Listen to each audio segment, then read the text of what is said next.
Hello, hello, hello, hello. With the lights out, it's less dangerous. Here we are now. Entertain us. Come on, entertain us. Pan, entertain us. You're using Nirvana now. Entertain us. Hello, big kids. It's time for your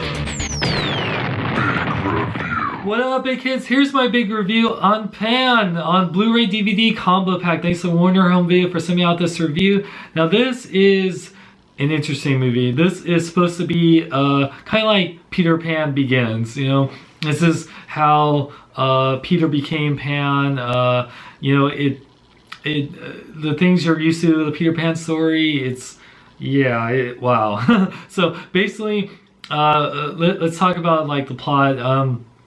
Peter is a baby and he's left by his mother, and then he's at an orphanage. He's pretty much like Oliver Twist until like this pirate ship kidnaps him and a bunch of other boys, makes them and takes them to be slave miners and stuff, where they're singing Nirvana's "Smells Like Teen Spirit," and they also sing "Blitzkrieg Bob" by the Ramones.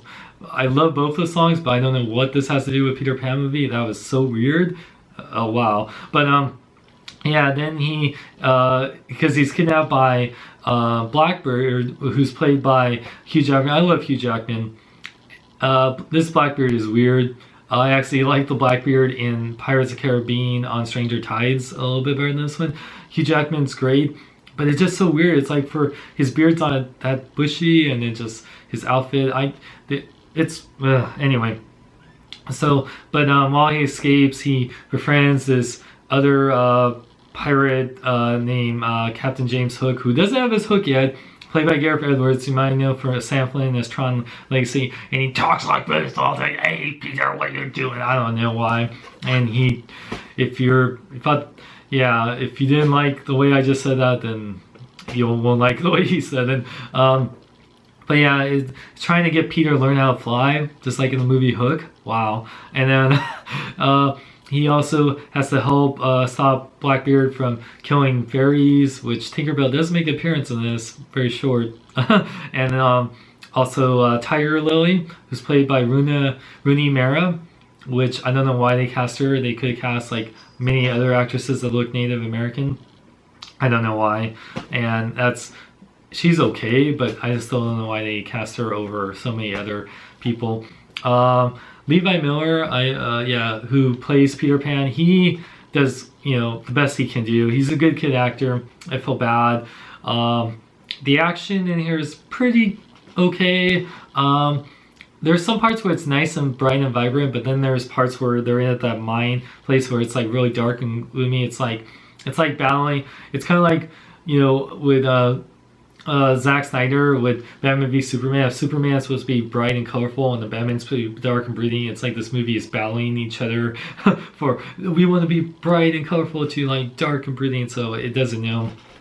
But yeah, there's some cool parts, but it's very CGI. There is some practical stuff in there, but it's very CGI, and it's setting up for a sequel that never happened because this movie panned at the box office. Oh crap. So yeah, I just think for them trying to do this, I don't know, it was a really tough sell, especially because there's been so many good Peter Pan movies like the Disney version and Hook, and yeah, even the one that came out not that long ago. I think even the Christopher Walken one, you might enjoy it because at least that's like a musical number and stuff. But yeah, so movie, I'll get to the rating in a second. But there is some special features, of course, besides getting on digital copy and DVD.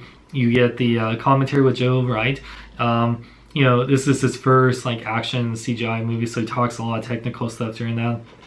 And then there's a 10-minute, about 11-minute, Never Grow Up: The Legend of Peter Pan. How they pretty much took aspects from the story into creating this like the whole thing about Blackbeard, and trying to play on the mythos, I guess. So yeah, it talks about the reason for that. Then there's a 6-minute feature about the boy who would be Pan. Talks about Levi Miller casting him and how they found him and how it was working with him. So like I said, he's one of the best parts of the film. And then the Scoundrels in Neverland. It's a 6-minute feature about Blackbeard and his pirates. Smee's also in this, but yeah, he's more like a lackey to Hook, obviously. But yeah, so it talks about the actors that play the pirates and how they took pirates from many different time periods to be in this. So, and then last is Wondrous Realms. It has like this weird narration, talks about, you know, this practical effects and CGI effects and how to create this world. But yeah, Pan, it's not the worst movie ever, but definitely it's pretty forgettable. There's some cool, colorful things, but it's a little too dark for kids and a little too boring for adults. Yeah. So with that, I would probably give it I give it a 2 out of 5. Like I said, it's not the worst movies. There's some enjoyable things in there, but it's definitely not like anything to fly home about. So but thank you to Warner Home Videos for sending me out this review, and make sure to check out more on my website, SeanLingsLong.com. Like me on Facebook, follow me, Twitter, and Instagram, link in the description. Also check out HughesNerd.net. I'm Sean Long, where I live long and live life.